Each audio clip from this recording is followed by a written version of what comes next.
Allison in Wonderland, a present for Queen Elizabeth II. It looks like Christmas, Allison kept gazing out of her parlor window one cold December afternoon. Snow sparkling in the fields and on the branches of the pine tree. Outside, children were building a snowman. Allison thought about joining them, but the parlor was so warm and cozy. Allison yawned, preparing it will be the best to stay inside after all. Suddenly, something hopped across the snow in front of Allison's house. It was a rabbit with white fur, wearing a red coat. Startled, Allison sat up and peered out the window. Why, it's the white rabbit from Wonderland, she cried. It's lost, it's lost, the rabbit wailed as he hurried past the house. Allison quickly put on her winter coat and ran outside after the rabbit. She caught up to him just as he was about to dive into a hole under a tree.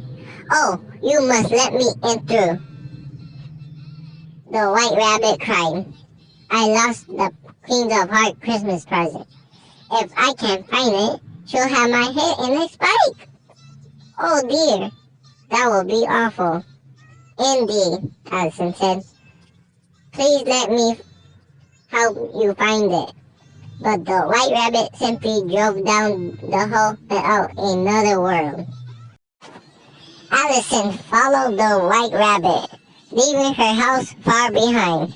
As Allison fell, she passed all sorts of Christmas decorations, stockings, writing, glaciers, and even beautiful dressing trees.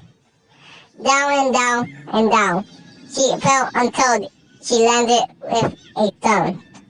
Allison saw the rabbit's fluffy tail disappear through the door. She hurried after him and found herself on a snowy path with evergreen hills.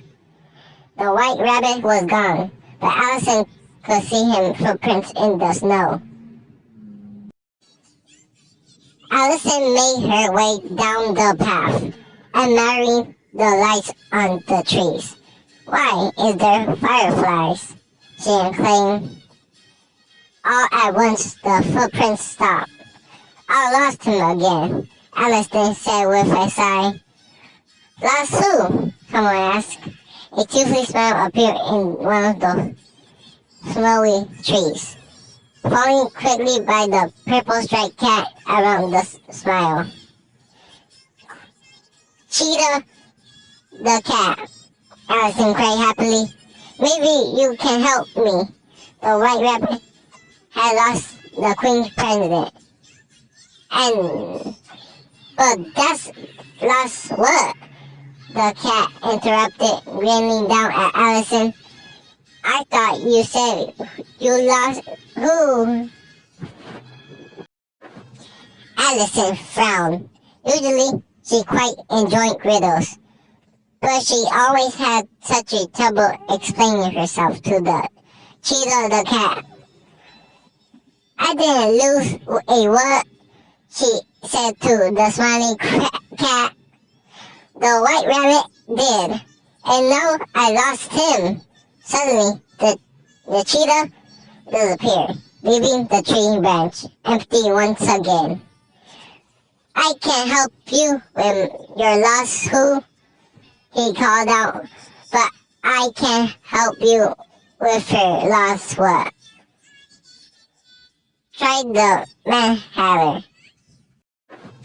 Allison frowned. Usually, she quite enjoyed riddles, but she always had such a trouble explaining herself to the cheetah the cat. I didn't lose a what? She said to the smiling cat. The white rabbit did, and now I lost him. Suddenly, the cheetah disappeared, leaving the tree branch empty once again. I can help you with your lost who, he called out, but I can't help you with your lost what? Tried the Mad Hatter. Christmas carols? Asked confused. Don't you mean Christmas carols? What does Chris carols have to do with this?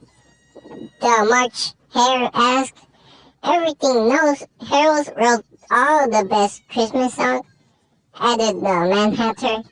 And with that, the March Hare and the Mad Hatter began to sing again. Oh, Christmas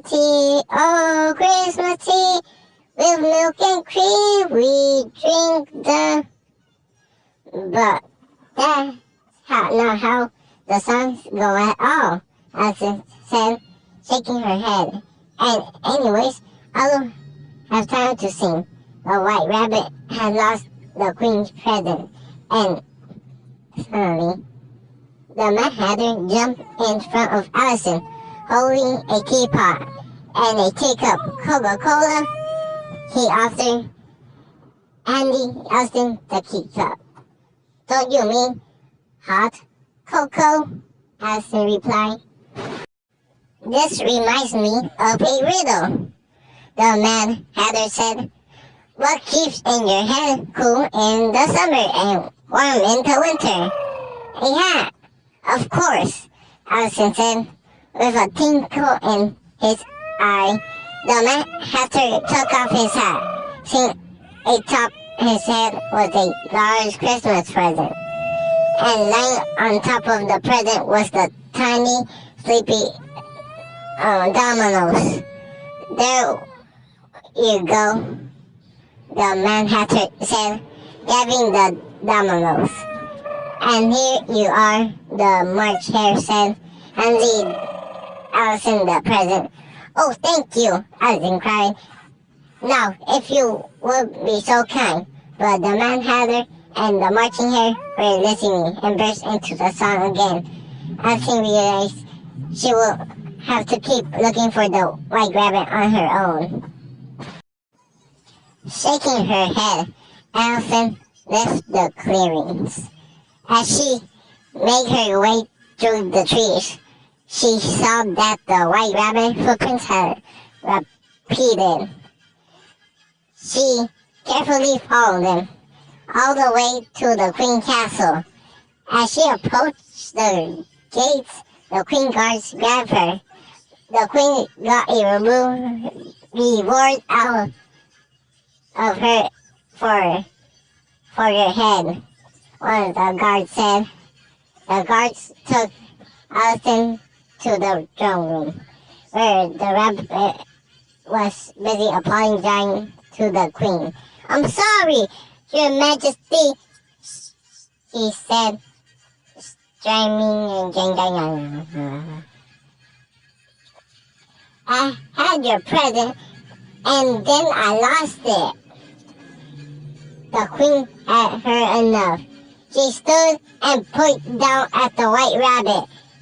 Off with his head! Execute him! And she shouted, No! Alison cried, breaking away from the guards. The present isn't lost. I found it! The Queen glares at Alison. Off with her head, she yelled. The King coughed quietly and placed his hand on the Queen's arm. Perhaps you should open the present first, dear. She suggests Queen Elizabeth II.